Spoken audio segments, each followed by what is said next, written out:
Primeira carta de Paulo aos Tessalonicenses, capítulo 5, versículo 17, diz assim. Alguém ainda procurando? A gente tem paciência para que todos acompanhem. Feito os crentes lá da cidade de Bereia. Se você estiver lendo o Atos dos Apóstolos, você vai ver que os apóstolos chegaram na cidade de Bereia e tudo que eles pregavam, os bereanos iam conferir nas escrituras se era daquele jeito mesmo. Então você tem esse direito e até uma obrigação de conferir a palavra. 1 Tessalonicenses 5,17 diz assim: orai sem cessar. Orai sem cessar. Ore comigo. Senhor Deus e Pai, em nome de Jesus, muito obrigado por nos conceder o prazer, a alegria, a satisfação e o privilégio de estarmos aqui na tua casa. Se estamos aqui é porque tudo está bem. E se tiver difícil, estamos no lugar certo, o lugar da resposta. Mas sabemos que o nosso filho, pai, mãe, amigo, vizinho estão bem. Por isso estamos aqui sossegados e tranquilos para aprender, receber e se alimentar com pão vivo que vem do céu, a tua palavra. Assim, meu Deus, venha e a todos abençoe em nome de Jesus. Amém. Pode sentar.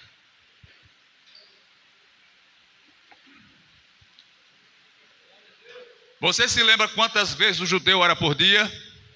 Quem se lembra? 3 vezes. O judeu, ele tem um hábito de orar 3 vezes por dia. Os muçulmanos, alguém lembra aqui quantas vezes os muçulmanos oram por dia? 7. Os muçulmanos têm um hábito de adorarem a Alá orando 7 vezes por dia. Mas você agora se lembra dos seguidores do Siddhartha Gautama, mais conhecido como Buda? Quantas vezes eles oram por dia? Eles oram 10 vezes por dia. Aí a pergunta que não quer calar: e os cristãos? Quantas vezes nós oramos por dia? Eu sou daquele grupo que gosta de uma oração mais prolongada, mesmo que seja uma única vez por dia, mas que seja uma oração mais prolongada. Mas aqui está uma orientação para nós, os cristãos. Certo pregador disse que aquele que não fica de joelho diante de Deus não consegue ficar de pé diante dos homens. Então, se você quer se manter de pé diante dos homens, diante das lutas, diante das provas, diante dos adversários, você precisa aprender a se prostrar, a se curvar e se ajoelhar diante de Deus. Porque para estar de pé diante dos homens, você precisa aprender a se curvar diante de Deus. Pois bem, eu quero a princípio falar das orações públicas de Jesus. Alguém disse que foram cerca de 7 a 8 orações públicas. Jesus Cristo sempre se retirava para orar, passava às vezes noite em oração. Isso está nas Escrituras. Mas existem algumas orações que foram feitas públicas por Jesus, na presença do público. A primeira delas está lá em Mateus 11, 25, quando Jesus Cristo diz assim: graças te dou ao Pai, Senhor dos céus e da terra, que ocultaste essas coisas aos sábios e pequeninos e as revelaste, ocultaste aos sábios e entendidos e as revelaste aos pequeninos. Sim, ó Pai, porque assim foi do teu agrado. Essa é uma das orações públicas de Jesus. Oração que é feita diante das pessoas, sendo que são poucas, eu disse, são de 7 a 8, a maioria em 3 anos e meio do seu ministério na terra. Claro, ele deve ter orado quando criança, adolescente, em outro momento. Publicamente foram apenas de 7 a 8. Até porque ele ensina que a oração não é algo feito para exibicionismo, não. Ele diz que os fariseus e os saduceus oravam nas praças, nas ruas, saíam de casa em casa com o intuito de serem vistos, serem enxergados pelos outros, para que assim eles deixassem transparecer que eles eram mais santos do que os outros. Não é este o objetivo de você orar, de você buscar a Deus, buscar a presença do Senhor. Então esta, na escala que eu fiz aqui, é a primeira oração pública de Jesus. A segunda oração pública de Jesus está em João, capítulo 11, versículo 41. É quando ele vai ressuscitar Lázaro, e ele faz uma oração também de gratidão. Graças te dou, ó Pai, por ter me ouvido, e eu sei que sempre me ouves, mas eu digo isso para que esses que estão aqui saibam que foi o Senhor que me enviou. Esta, na minha sequência aqui, é a segunda oração pública, feita diante do público por Jesus. E quando ele orava, tinha uma finalidade. A primeira era uma gratidão por ele ter ocultado o evangelho, o mistério da palavra, ocultado dos sábios entendidos e revelado a mim e a você, que somos pequenos. E ele faz uma oração de gratidão ao Senhor. E depois ele vai agradecer por Deus ter ouvido o seu pedido para que Lázaro voltasse à vida. Ele diz: graças te dou, ó Pai, porque me ouviste, sei que sempre me ouve, mas eu digo isso para que eles saibam que foi o Senhor que me enviou. Então a oração de Jesus, ela tinha um teor evangelístico, ela tinha um alvo que era alcançar o coração daquele que estava em dúvida diante do Senhor. A terceira oração pública, que na verdade não seria tão pública, é Mateus 26. Eu vou ler aqui com os irmãos, porque eu não tenho as falas claras na mente. Mateus 26 e 36, que é o primeiro livro do Novo Testamento. 26, 36. Acho que eu vou fazer que nem o reverendo Oswaldo, botar alguém do lado com a Bíblia e o microfone para ler os versículos que a gente citar. Assim diz, 26, 36. Em seguida foi Jesus com eles a um lugar chamado Getsemane e disse a seus discípulos: assentai-vos aqui enquanto eu vou ali orar. E levando consigo Pedro e os 2 filhos de Zebedeu, filho de Salomé, que é o Tiago e o João, começou a entristecer-se e a angustiar. Então lhes disse: a minha alma está profundamente triste até a morte. Ficai aqui e vigiai comigo.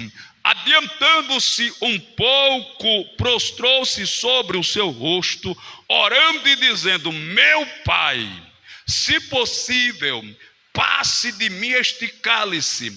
Todavia, não seja como eu quero, mas sim como tu queres. Esta oração não é tão pública, mas ela é pública no sentido de que a gente sabe o que ele falou.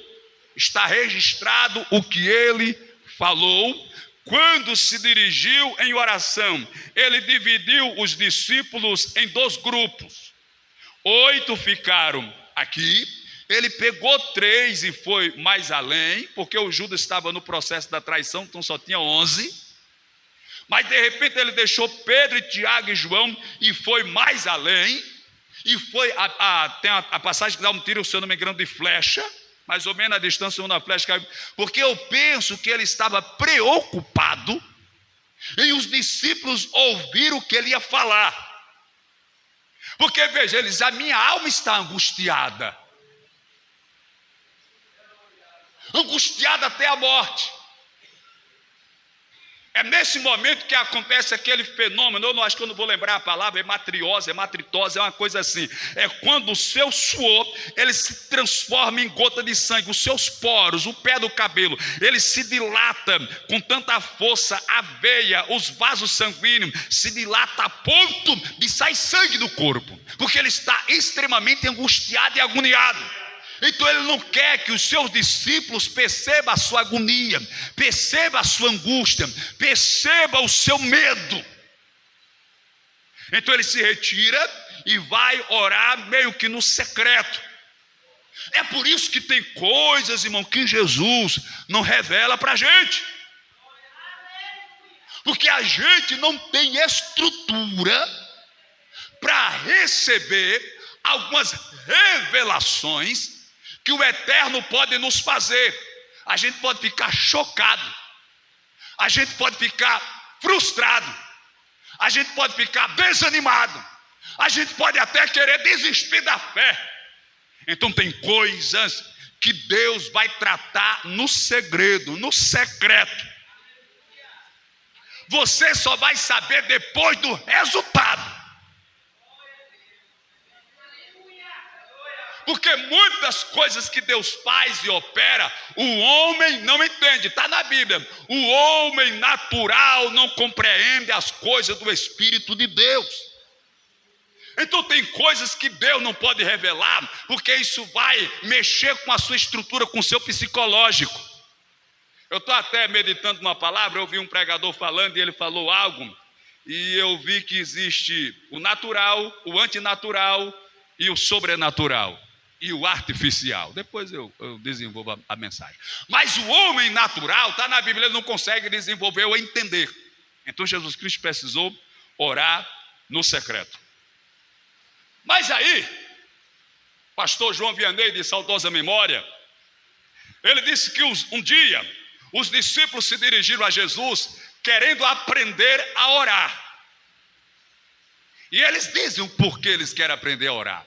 Porque os discípulos de João sabiam orar, mas os de Jesus ainda não tinham sido ensinados a orar. Até que Jesus explicou: os amigos do noivo, enquanto o noivo está com eles não estão tristes, mas quando o noivo vai-se embora, eles vão ficar tristes. Enquanto eu estou com vocês, não tem tanta necessidade de vocês orarem, mas quando eu for tirado, aí sim vocês vão ter a necessidade de orar. Mas por enquanto eu estou por aqui, eu quebro o problema, eu resolvo a causa. Mas nós queremos aprender a orar. E o pastor João Vianney disse que essa foi a maior oração que alguém fez. Senhor, ensina-nos a orar. E está aqui no texto da Bíblia, eu não lembro a referência. Nós, está escrito, nós não sabemos orar. Nós, está na Bíblia, irmão. Nós não sabemos orar. Nós não sabemos orar como devia ser orado. É necessário que o Espírito Santo interceda por nós. Ou seja, a nossa oração, ela sobe bagunçada, meu irmão. Ela sobe desalinhada. Aí passa pelo Espírito Santo, aí sai alinhadinho. Eu vi até o pastor dando um exemplo, dizendo que quando a gente vai orar, aí a mulher se ajoelha assim: Senhor, abençoe meu marido. Meu Deus, eu estou sem dinheiro para fazer a feira. Senhor, tem misericórdia da minha mãe. Meu Deus, como é que eu vou pagar o aluguel? É uma coisa, mistura tudo, irmão.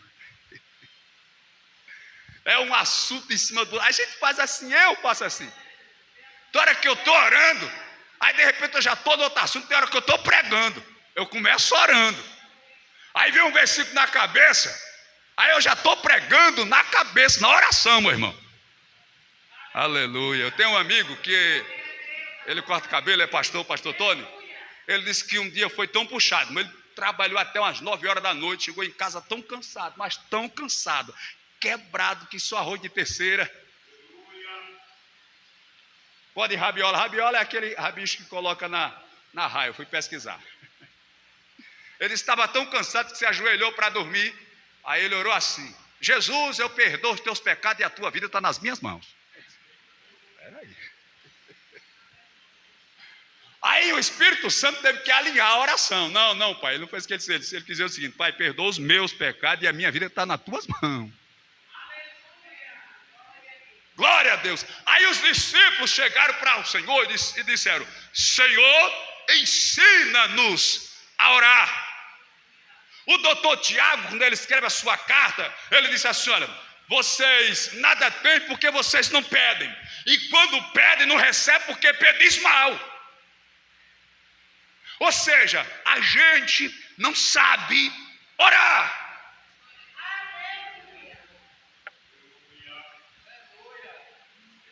Às vezes a pessoa passa 30 minutos de joelho.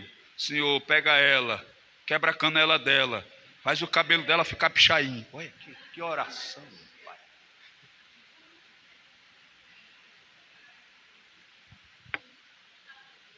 Aí como é que você quer que Jesus atenda a sua oração, meu irmão?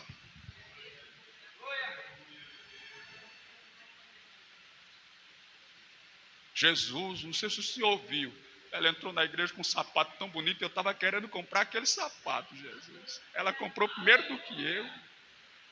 Aí vai brigar com o marido. Eu disse que era para você comprar, já. Ai, meu Deus, irmão, não é assim que ora, não, mano. Aleluia. Senhor, ensina-nos a orar.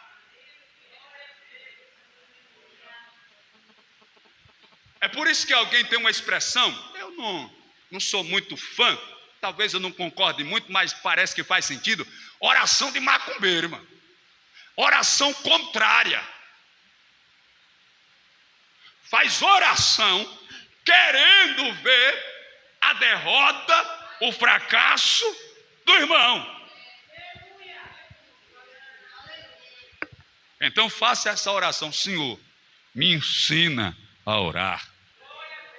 Me dá vontade para orar, desejo de orar. Eu coloquei aqui, Bruno, está lá Mateus 6:6, é onde ele faz o pedido, é onde Jesus faz o ensino da oração dominical, oração modelo. Aqui não é, aleluia, uma oração para ser repetida, aqui é um modelo de oração, como você vai fazer a sua oração. Tu, porém, versículo 6, tu, porém, quando os orares, entra no teu quarto e fechando a porta, orará ao teu pai em secreto, e teu pai que te ver em secreto te recompensará. Então a oração do cristão, com base na Bíblia, é feita no quarto, com a porta fechada. E esse fechar a porta não é só o fato da questão de você estar no seu particular. Não, isso também fala de você fechar as brechas, para que a sua oração não seja deturpada.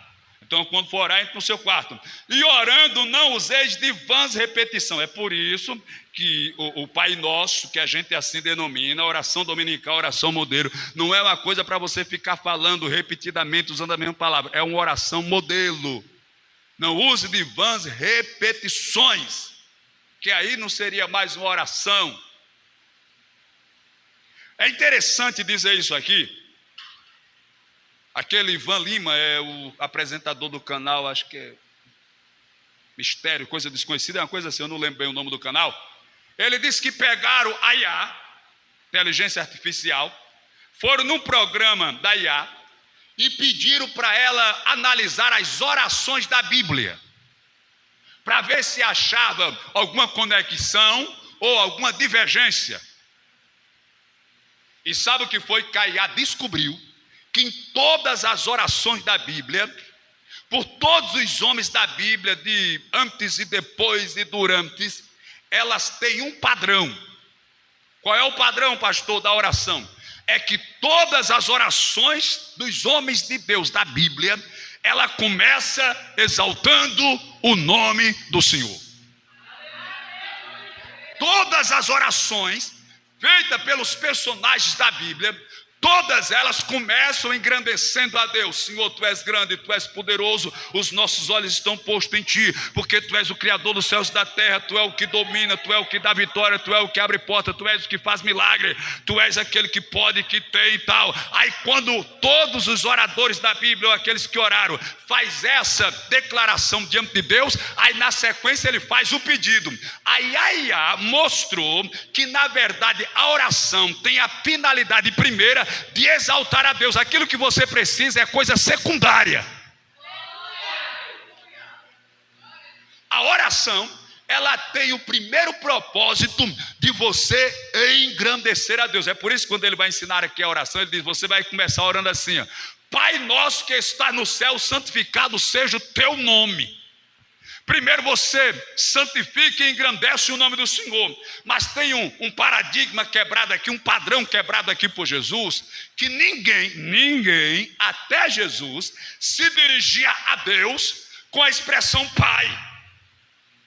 Era Senhor, poderoso, bendito, eterno, santo, glorioso. Mas Jesus, ele veio nos trazer uma intimidade tão grande com Deus, que ele disse, olha, quando você orar, entrar na presença dele, está na Bíblia que você deve chegar com confiança diante do trono da graça.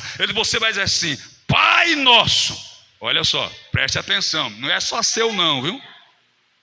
Agora eu lembrei da minha netinha. Rapaz, ela fez uma pergunta para mim que eu pensei que ela não estava prestando atenção no que eu falava não. Ela só deixa eu achar ruim quando eu grito. Mas só por que o senhor diz o meu Jesus? Ele é só seu, é? Essa expressão assim, né? O meu Jesus, até coisa. Mas aqui ele está ensinando. Pai nosso. Assim como o pão nosso é o Pai nosso, que está no céu santificado. Enfim, aqui é uma oração modelo para você saber desenvolver a sua oração diante de Deus. E é necessário que eu fale aqui que oração é um diálogo. Eu sei, quando eu vou orar, eu procuro as palavras bonitas. Eu quero falar bonito para o meu Jesus. Mas sabia que isso não faz diferença para Deus? Palavras bonitas e difíceis não fazem diferença para Deus?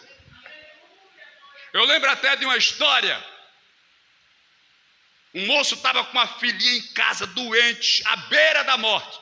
3, 4 anos de idade, talvez 5, não lembro. Ele correu até uma igreja. Foi pedir para o pastor orar. E o pastor estava para resolver alguma coisa, não estava com tempo de ir lá. Mas aí ele disse, olha, meu querido, o rapaz nem crente era. O senhor mesmo pode fazer essa oração. Se posso, pastor? Pode. Você pode pedir a Deus para ir lá socorrer a sua filha. Pode falar com ele que ele vai atender. Então vou orar. Aí ali mesmo ele orou. Senhor Jesus, vá lá na minha casa. Eu moro na rua tal, número 10. É depois do mercadinho do Joãozinho. Tem aquela ponte de madeira. Cuidado, o terceiro pau da ponte está fraco. Não pise nele não. O corrimão também está cheio de cupim. Não segure lá não, Jesus. Passe com cuidado. Aí o senhor vai dar de frente com uma casa amarela. A minha é a terceira, de cor azul. Entre lá. A minha filha está no segundo quarto. O senhor entra pela porta. Aí passa a sala. É casa de gente humilde. Aí tem o primeiro, quarto, segundo. Pode entrar lá. Fica à vontade. E vá lá curar a minha filha. O pastor chega e ficou... Oração. Pronto, aí ele saiu satisfeito para ir para casa. Quando chegou em casa, que abriu a porta, a menina deu um pulo da cama. Obrigado, meu irmão. A menina deu um pulo da cama, correu para abraçar. Pai! Ô minha filha, você está botou, pai. Entrou um homem de branco aqui e disse, se levante, fique curada. Aleluia. E eu estou curada em nome do Senhor. Então a oração é sinceridade e fé. Glória a Deus. Senhor, ensina-nos a orar. E para que nós vamos orar? Está lá em Mateus também, capítulo 26. Versículo 41. Está escrito assim. Então o rei dirá... É o 26, estava no 25. 41. Vigiai e orai, para que não entreis em tentação. O espírito, na verdade, está pronto, mas a carne é fraca.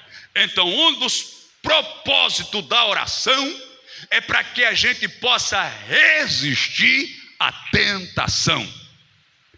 Mas eles vigiai e orai. Parece que, eu não sei se é Marco ou é Lucas, que usa mais um termo. É olhai, vigiai e orai. Aqui está vigiai e orai, mas o outro, se eu não me engano, olhai, vigiai e orai. Porque se você orar e não vigiar, você pode cair na cilada. Se você só vigiar e não orar, porque a oração é um meio pelo qual você vai se revestir de poder, força dos céus, unção do céu. Então, se você só vigiar, você vai ver o inimigo vindo, se aproximando, chegando perto, lhe prendendo e lhe amarrando, e você vai estar sem força para vencê-lo. Então você precisa vigiar e orar. Vigiar para ver por onde ele vem e orar para ter força para resistir. Porque a Bíblia nos ensina que a forma que a gente luta com o inimigo é resistindo. Resistir ao diabo e ele fugirá de vós. Está na Bíblia. Claro que aqui tem uma receita antes. Ele disse: sujeitai-vos, pois, a Deus, resistir ao diabo. Ele começa na verdade: humilhai-vos debaixo da potente mão de Deus, para que a seu tempo os exalte. Aproximai-vos dele. Aproximai-vos de Deus, chegai-vos a Deus, chegará a vós, resista ao diabo e ele fugirá de vós. Mas para isso ser possível, primeiro você precisa se aproximar de Deus. E quando nós estamos em oração, o texto que li diz que devemos orar sem cessar. Sem cessar é o mesmo que dizer sem parar. Como é que ora sem parar, pastor? Porque eu tenho que estudar, trabalhar, dona de casa lava prato, lava roupa, varrer a casa. Ora em espírito. Você já ouviu essa expressão? Orar em espírito é estar ligado com Deus a todo instante, viajando, trabalhando, estudando. Em todo momento você pode estar conectado com Deus. E isso é muito simples de acontecer. Por quê, pastor? Porque na antiga aliança, na primeira aliança, Primeiro Testamento, o Antigo Testamento, o Espírito Santo vinha sobre os escolhidos de Deus e depois retornava. E ele vinha sobre. Já na graça, o Espírito vem para dentro e permanece. Então, se ele está dentro de mim, eu posso estar em contato, em comunicação, em oração com ele 24 horas por dia. Louvado seja Deus. Mas às vezes a gente se distrai, fica querendo saber como é que vai ser o final da novela, fica ligando para a irmã para saber o que foi que deu a briga lá da vizinha. Ah, meu Deus do céu. E aí a irmã, sai alguém com um enxado. Ela arrancou mesmo o cabelo dela, ela disse que ia arrancar. Eu vi ela dizendo que ia arrancar. Ralou o rosto dela, ela disse que ia arrastar no asfalto lá. Asfaltaram a rua dela agora, está bonzinho. Eita, meu Deus. Meu irmão, tu é crente. A Bíblia diz em Tiago, olha, a oração é algo tão... Eu vi uma irmã, acho que ela é dirigente de círculo de oração. Ela fazendo uma denúncia, uma crítica. Ela dizia assim: minha irmã, gravaram esse vídeo e postaram na internet, eu vi. Minha irmã, não tem como uma igreja resistir orando 20 minutos de 8 em 8 dias, meu irmão. Não tem como vencer as lutas e desafios orando 20 minutos de 8 em 8 dias. É porque às vezes a gente não entende, irmãos, o poder da oração. Tiago 5,16 diz assim: confessar os vossos pecados uns aos outros, orai uns pelos outros, para seres curados. Muito poder possui eficácia, possui eficácia a súplica de um justo. Uma tradução mais conhecida diz assim: a oração de um justo pode muito em seus efeitos. A oração de um justo pode muito em seus efeitos. Aí ele diz: lembram de Elias, que era homem sujeito às mesmas paixões que nós, carne e osso no mesmo jeito que a gente, sujeito a pecar e a falhar, comedor de carne, farinha e lentilha. Aleluia. Ele orou e pediu para o céu se fechar, e durante 3 anos e meio não choveu. Depois ele orou de novo e Deus mandou chuva sobre a terra. Irmão, isso é muito poder, meu irmão. Às vezes vai fazer um culto de rua, meu irmão. Aí de repente se forma uma nuvem por ali. Jesus, a gente já fica com medo da beleza. Vai molhar o som, vai queimar o bichinho. Jesus.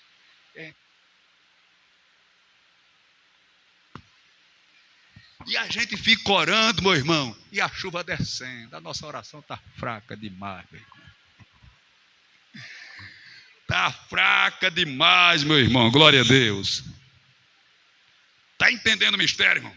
Mas Elias era homem sujeito às mesmas paixões que nós, sujeito aos mesmos pecados, às mesmas falhas, mas orou e Deus respondeu. Então a oração de um justo. Se ninguém quer lhe ajudar em oração, ore. Agora, se você estiver alinhado com o Senhor. A Bíblia diz em Mateus 12:34, deixa eu voltar aqui para o Mateus 12:34, diz assim, não é, vou ler o versículo todo, mas a parte que eu vou destacar é a última parte. Raça de víboras, como podeis falar coisas boas sendo maus? Não, mas aqui já é uma doutrina pesada, não é não? Raça de víboras, como podeis falar coisas boas sendo maus? Tem um texto aqui no capítulo 7 que diz que a árvore boa não dá fruto ruim, nem a árvore ruim dá fruto bom. Cuidado, não tem árvore aí que está maquiando o fruto. Faz uma maquiagem, fica parecendo uma maçã, mas quando você morde é limão. Aleluia! Como podeis falar coisas boas sendo maus? Por quê, pastor? Porque a boca fala do que o coração está cheio. Qual é o seu assunto lá com as suas vizinhas, com o seu colega de trabalho? Qual é a sua conversa com os seus amigos no dia a dia? A boca fala do que o coração está cheio. Tem horas que eu estou conversando com algumas pessoas e até a gente entra em algum assunto secular, mas não tem como, sempre termina na Bíblia, irmão. Sempre termina em pregação, sempre termina em igreja, em obra, no reino de Deus. A boca fala do que o coração está cheio. Se você encontrar alguém triste, desanimado, é só o que ele vai falar para você. De desânimo, de tristeza. Se tiver com raiva, só vai falar de raiva, de problema. Porque a boca vai falar do que o coração está cheio. Então, se eu fosse você, eu não me aproximaria dessas palavras. Porque a Bíblia diz que a vida e a morte está no poder da língua. Então aquilo que você ouve vai lhe contaminar, para o bem ou para o mal, vai lhe influenciar para o bem ou para o mal.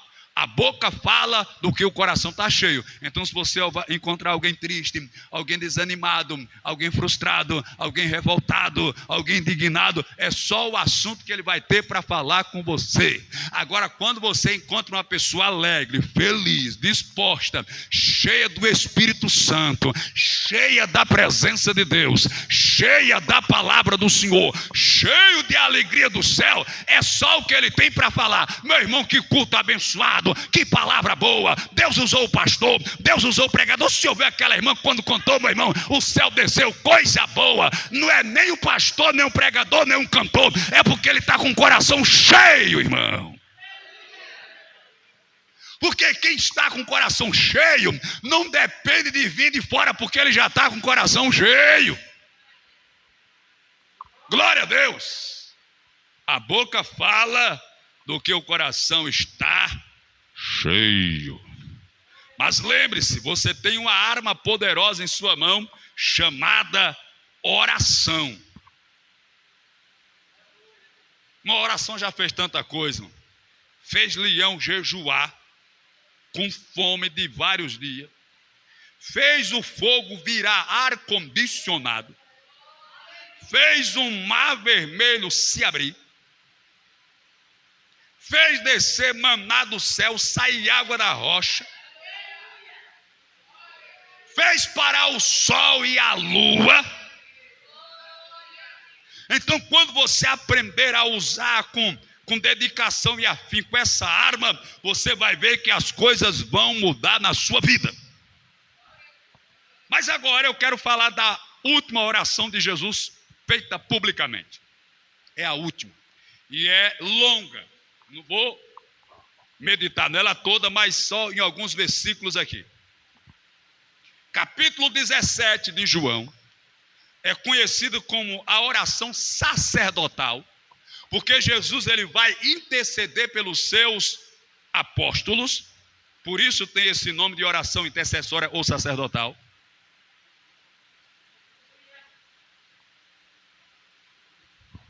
Eu vou ler o versículo 21. A fim de que todos sejam um, e como és tu, ó Pai, em mim, e eu em ti, também sejam eles em nós, para que o mundo creia que tu me enviastes. Eu vou seguir daqui a pouco o versículo seguinte. Mas aqui a oração é longa, irmãos. Deixa eu ver, acho que ele começa do versículo 1. Até o versículo 26 é a oração que ele faz em prol dos discípulos, conversando com Deus. Uma oração longa de intercessão. A fim de que todos sejam um. E como és tu, ó Pai, em mim e eu em ti, também sejam eles em nós, para que o mundo creia que tu me enviaste. Em outra parte da Bíblia, Jesus Cristo disse assim: nisto todos saberão que vocês são meus discípulos, se vocês amardes uns aos outros.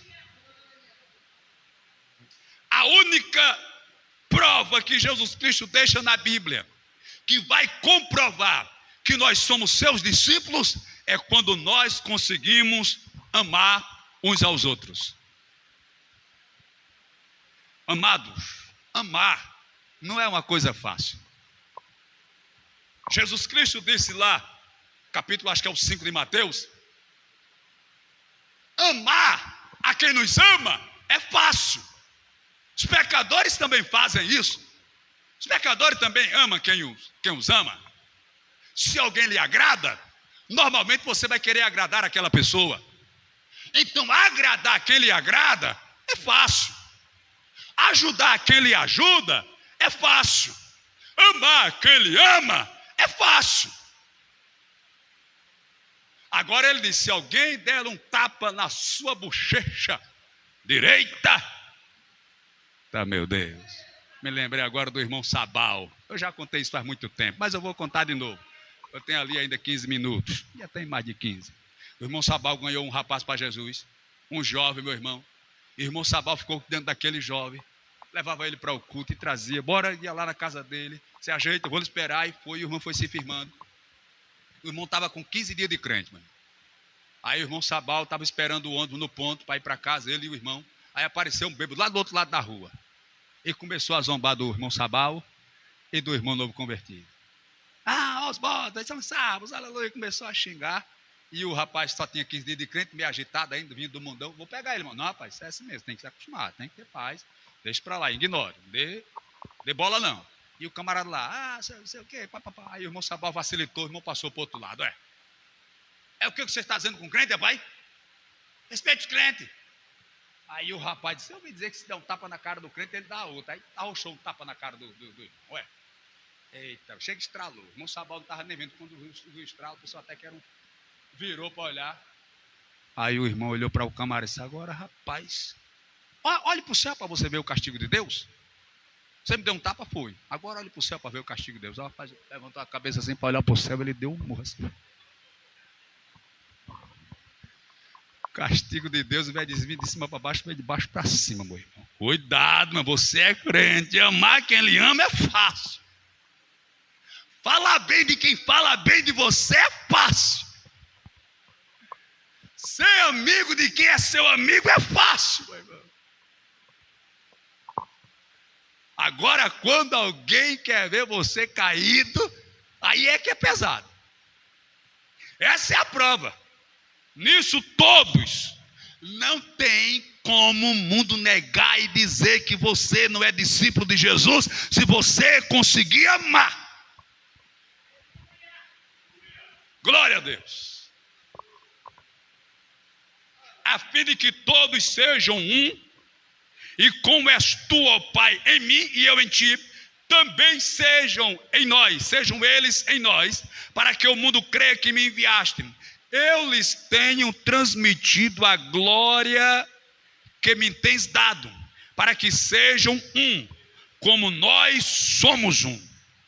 Eu neles e tu em mim, a fim de que sejam aperfeiçoados na unidade, para que o mundo conheça que tu me enviaste e os amaste, como também amaste a mim. Eu neles, tu em mim, a fim de que sejam aperfeiçoados na unidade. Existe união e existe unidade. Existe união e existe unidade. Unidade é diferente de união. Unidade é você pegar um bocado de brita, colocar na água, isso na verdade é união. Você colocar na água e mexer, a água vai continuar a água e a brita vai continuar a brita. Elas estão unidas, mas elas não são unidade. Unidade é quando você pega o leite e mistura com o café ou com a água e se torna um único elemento. É por isso que tem a união homogênea e a heterogênea. A heterogênea é você querer juntar água com o óleo. Não se junta, o óleo fica embaixo e a água fica em cima. Agora, se você pegar o leite com café ou o açúcar com café, você vai mexer, eles vão dissolver e vão se tornar um. Então Jesus, ele não quer que a igreja seja unida, ele quer que a igreja seja uma unidade. É por isso que a Bíblia, ela nos chama de corpo. Está lá em 1 Coríntios 12, 12. Deixa eu ler aqui com os amados irmãos. Culto de ensino, tenha paciência. Quinta-feira e domingo é ceia. Você fica mais animado. A respeito dos dons, não quero, irmãos, que sejais ignorantes. Sabei que outrora, quando éramos gentios, parece que não é aqui, não, é 12, 12, está falando 12, 1. 12, 12. Porque assim como o corpo é um e tem muitos membros, e todos os membros, sendo muitos, constituem um só corpo. Assim também com respeito a Cristo. Olha, tem a mão, tem um pé, tem a canela, o mocotó. Mocotó ou artelho? É o quê? Cotovelo, o braço, o antebraço, as costelas, o fêmur, o crânio, nariz, os olhos, a orelha. São muitos membros. Só ossos no corpo humano tem 206. Tem um bem pequenininho aqui no ouvido chamado bigorna. São 3 na verdade. Bigorna, martelo e estribo. Eu não sei dos 3 qual é o menor. O maior é o fêmur. São 206. Mas esse 206, aí vem as articulações, vem os músculos e os vasos formam um só corpo. São vários membros e músculos, ossos e nervos forma um só corpo. Assim é a igreja. São vários membros, mas forma um só corpo. E eu duvido que você vai sair daqui agora, vai chegar em casa, vai pegar a faca peixeira de tratar o peixe e o frango e vai cortar o dedo. Você não faz isso. Mesmo que ele esteja machucado, ferido, que esteja doendo, você não tira, porque ele faz parte do seu corpo. Se você tiver uma unha encravada, e nem precisa ter uma unha encravada, e alguém passa perto de você e pisar no seu pé, você dá um empurrão na pessoa na hora. Você está cego? Se a unha estiver encravada, fica parecendo um sazinho. Mas é verdade. Por quê? Porque você não admite que o seu corpo seja ferido, machucado. Ou seja, nós somos o corpo de Cristo. Então, como o corpo de Cristo, não tem como eu lhe machucar, porque eu faço parte do mesmo corpo que você. Se eu tiver a disposição e o desejo de lhe machucar, é porque ou eu ou você não está no corpo. Porque se nós estamos no corpo, que é Cristo, estamos no místico corpo de Cristo, nós não vamos ferir nem machucar, porque aquele corpo é parte de nós. Então a gente não, só se a gente tiver com algum problema psicológico, mas dentro da sanidade, você não faz isso. Você não vai machucar o seu irmão, nem a sua irmã, porque fazem parte do corpo que você pertence. A não ser que você faça parte de outro corpo. A gente pode ver. Eu vou falar. Não, vocês são crentes, não é possível, né? Mas lá em outra igreja que é mais liberal, aí a irmã vai na manicure. Aí chega lá, faça aqui as unhas dos pés e das mãos. Aí lá no pé, tem uma unha lá no dedo mindinho, que está toda feiosa, rachada, encravada. Aí você chega para a manicure e diz, não, essa aqui você não precisa ajeitar não, ela é pequenininha, não dá nem importância. Você diz isso? Não, você manda ajeitar, cuidar, alinhar, deixar toda bonitinha, mesmo sendo pequenininha. Por quê? Porque faz parte do seu corpo. Você não despreza. Você não rejeita. E isso é uma coisa que a gente precisa ter na nossa consciência, irmãos, nós que fazemos parte da igreja, que todos são úteis. O apóstolo Paulo, falando do corpo, ele disse, não é porque você é orelha que você não é do corpo, não é porque você é dedo que você não é do corpo. E ele sai mostrando os membros pequenos, inferiores, até aqueles que ficam escondidos, porque temos um certo receio e vergonha dele. Todos fazem parte do corpo. Todos pertencem ao corpo.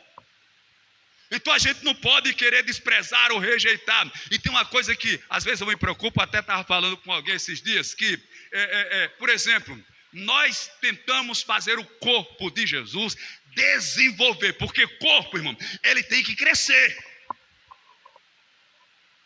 Quando a criança nasce, claro, tem que crescer de forma natural, mas tem que crescer. Todo corpo tem que crescer, a não ser que seja um corpo morto. Um corpo morto não cresce, não desenvolve, mas um corpo vivo, ele precisa crescer. E você sabia que o nanismo, que alguém considera um tipo de doença, isso na verdade é gerado por falta de alimento no organismo. Quando aquela criança nasce, quando aquela criança está em desenvolvimento, por falta de alimento para desenvolver o cálcio, os ossos, o corpo, os músculos, ele acaba ficando, aleluia, anão. Então, se a igreja, o corpo é bem alimentado, bem cuidado, esse corpo vai crescer, vai desenvolver, vai ficar saudável e vai, aleluia, prosperar. Mas a minha preocupação, aleluia, é exatamente a falta de cuidado que nós temos com o corpo. Veja, hoje, em cada esquina de Messias, você vê uma academia fitness, aeróbica, musculação, zumba. Esse zumba não é macumba não, zumba. Miséria, não sei não. Desculpe, eu quero que você faça um negócio meio sem pensar. Por quê? Porque as pessoas estão preocupadas com o seu corpo. Está errado? Não. O que está equivocado é a gente se preocupar com o corpo material e não se preocupar com o corpo místico ou espiritual da igreja. Assim como eu desejo o melhor para o meu corpo, para ele estar bem, para ele estar saudável, para ele estar feliz, para ele estar bem cuidado, este mesmo propósito e objetivo deve ser tratado com a igreja.